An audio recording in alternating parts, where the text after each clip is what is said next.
हरे कृष्ण। आप सभी को अपरा एकादशी की हार्दिक शुभकामनाएं।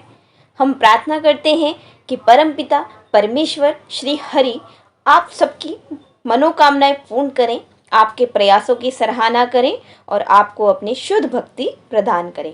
ज्येष्ठ मास के कृष्ण पक्ष में आने वाली यह अपरा एकादशी मनुष्य के मेरु पर्वत के समान बड़े पापों को नष्ट करने की क्षमता रखती है।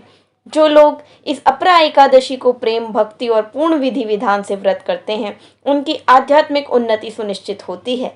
ऐसे भक्त इस जन्म में सभी प्रकार की भौतिक सुख सुविधाएं, धन संपत्ति और समृद्धि प्राप्त करके जीवन के अंत में उच्च गति को प्राप्त करते हैं। तो आइए ऐसी शुभ और लाभकारी अपरा एकादशी के अवसर पर इससे जुड़ी एक पौराणिक कथा सुनते हैं। चलिए आज की कथा शुरू करते हैं। नदी के किनारे बसा एक सुंदर और समृद्ध राज्य आज किसी अनहोनी का साक्षी बनने वाला था।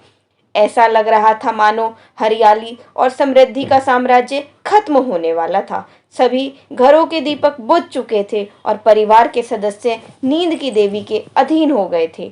आज धर्म की ध्वजा लहराने वाले राज्य में धर्म का पालन होने वाला था।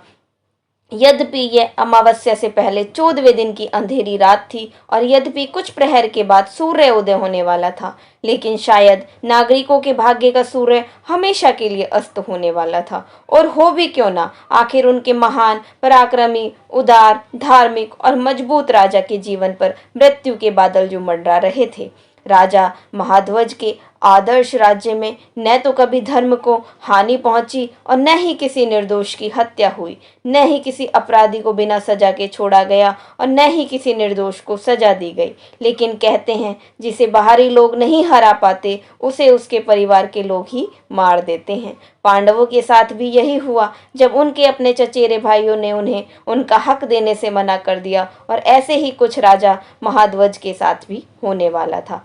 इस कहानी का मुख्य खलनायक उसका छोटा भाई वज्रध्वज था, जो राजा महाध्वज का दुश्मन बन बैठा था, क्योंकि वह अपने बड़े भाई की कीर्ति पताका की चमक को सहन नहीं कर पा रहा था। और इसका परिणाम यह हुआ कि वज्रध्वज ने एक बहुत ही क्रूर निर्णय लिया। राजा महाध्वज की लोकप्रियता के शब्द उसके कानों में गूंज रहे थे, वो उसे चैन से सोने नहीं दे रहे थे। ईर्ष्या और द्वेष उस पर पूरी तरह से हावी हो चुके थे। अतः वह उठा और उस अंधेरी रात में उसके कदम अंधेरे से भी ज्यादा काला कुछ करने राजा महाध्वज के कमरे की ओर बढ़ रहे थे। न तो किसी सैनिक ने उसे रोका और न ही उसने अपनी अंतरात्मा की आवाज सुनी। अतः वह अपने बड़े भाई राजा महाध्वज के कमरे में गया और तलवार के निर्मम प्रहार से अपने सोए हुए भाई को मौत के घाट उतार दिया।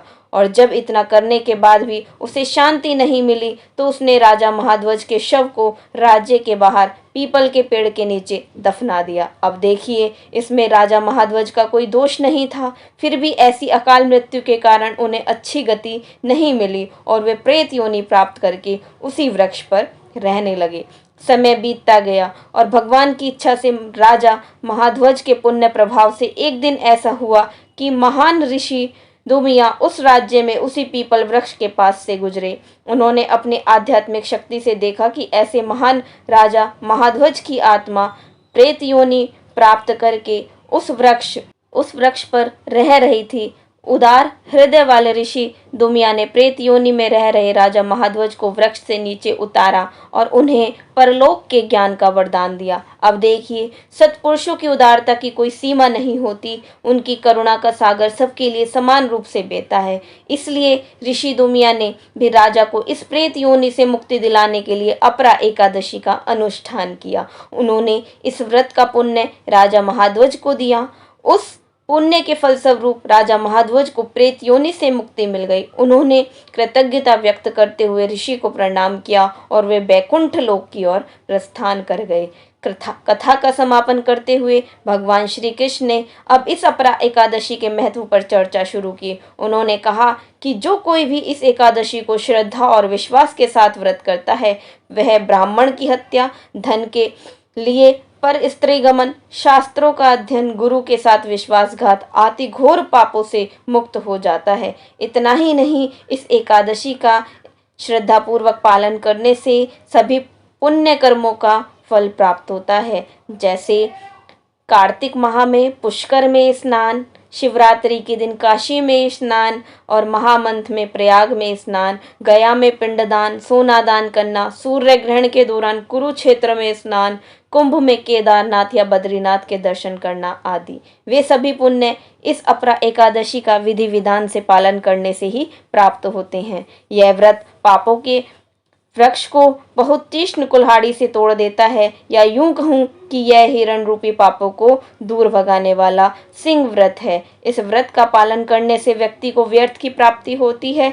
इतना ही नहीं, जो व्यक्ति इस अपरा एकादशी की कथा सुनता या पढ़ता है वह भी सभी पापों से मुक्त हो जाता है। तो आज इस कथा को सुनकर आपको अत्यंत पुण्य फल तो मिल ही गए, अब आप इसे अपने मित्रों और परिवार के सदस्यों के साथ भी शेयर करें ताकि वे भी इस एकादशी कथा को सुनकर उद्धार पा सकें। इस कथा के बारे में यह भी कहा जाता है कि इस कथा को एकादशी व्रत के दिन पूर्ण रूप से अवश्य सुनना चाहिए। जो भी व्यक्ति एकादशी का व्रत रखता है या इस कथा को सुनता है उसे उपवास रखकर आसन पर बैठकर इस कथा को अवश्य सुनना या पढ़ना चाहिए। आइए अब बात करते हैं कि एकादशी के दिन हमारा मुख्य कर्तव्य क्या होना चाहिए। जब एकादशी तिथि प्रकट हुई थी तब भगवान नारायण ने उसे वरदान दिया था कि जो कोई भी व्यक्ति इस व्रत को श्रद्धा और नियम से करेगा उसके सभी पिछले पाप नष्ट हो जाएंगे, उसे सर्वोच्च आध्यात्मिक फल की प्राप्ति होगी और वह भगवान के बैकुंठ धाम को भी प्राप्त करेगा। लेकिन यहाँ हमें एक बात समझनी चाहिए कि वास्तव में एकादशी को श्रद्धा और नियम से करने का क्या मतलब है। तो देखिए, एकादशी 3 प्रकार से मनाई जाती है, मन से, शब्द से और काम से। इन तीनों में से 1 या 2 तरीकों से भी अगर आप एकादशी व्रत करते हैं तो वह व्रत पूरा नहीं माना जाएगा। उदाहरण के लिए, अगर आप सिर्फ यह सोचते हैं कि मानसिक रूप से एकादशी व्रत करूंगा और ब्रह्म रूप से भोजन करूंगा या कोई अयोग्य काम करूंगा, तो यह व्रत सिर्फ आपकी मानसिक कल्पना ही बनकर रह जाएगा। वहीं अगर आप ब्रह्म रूप से व्रत कर रहे हैं तो व्रत करें, कथा सुने, लेकिन अगर आपके मन में किसी के प्रति द्वेष, क्रोध आ रहा है और आप अपनी वाणी से किसी को कुछ बुरा कह रहे हैं, किसी की आलोचना कर रहे हैं, तो भी आपका व्रत अधूरा माना जाएगा। इसलिए एकादशी व्रत करते समय अपनी मानसिक चेतना को शुद्ध करना बहुत जरूरी है। इसलिए एकादशी के दिन अपने मन को 24 घंटे भगवान श्री हरि के चिंतन में लगाए रखें, अपने शब्दों को उनके नाम जप और कीर्तन में लगाएं और कर्म से एकादशी व्रत का पालन करें। हरे कृष्ण महामंत्र की माला का जाप करें, तुलसी पूजा करें और भगवान की सेवा करें, और इस तरह आप मन, वचन और कर्म से एकादशी का पालन कर सकते हैं। सनातन धर्म का पालन करने वाले प्रत्येक व्यक्ति का कर्तव्य है कि वह एकादशी का व्रत रखे और दूसरों से भी रखवाए, और इसलिए हम अपने चैनल के माध्यम से यह छोटा सा प्रयास कर रहे हैं जहां हम आप तक सिर्फ अपने वैदिक ग्रंथों और शास्त्रों से प्रामाणिक जानकारी लाते हैं, और वो भी बिना किसी मिलावट के। अगर आपको हमारा प्रयास सराहनीय लगे तो आप इस कार्य को आगे बढ़ाने में हमारी मदद करें और हमारे चैनल को सब्सक्राइब करें। धन्यवाद। श्री शिवाय नमस्तुभ्यम कमेंट में लिखना ना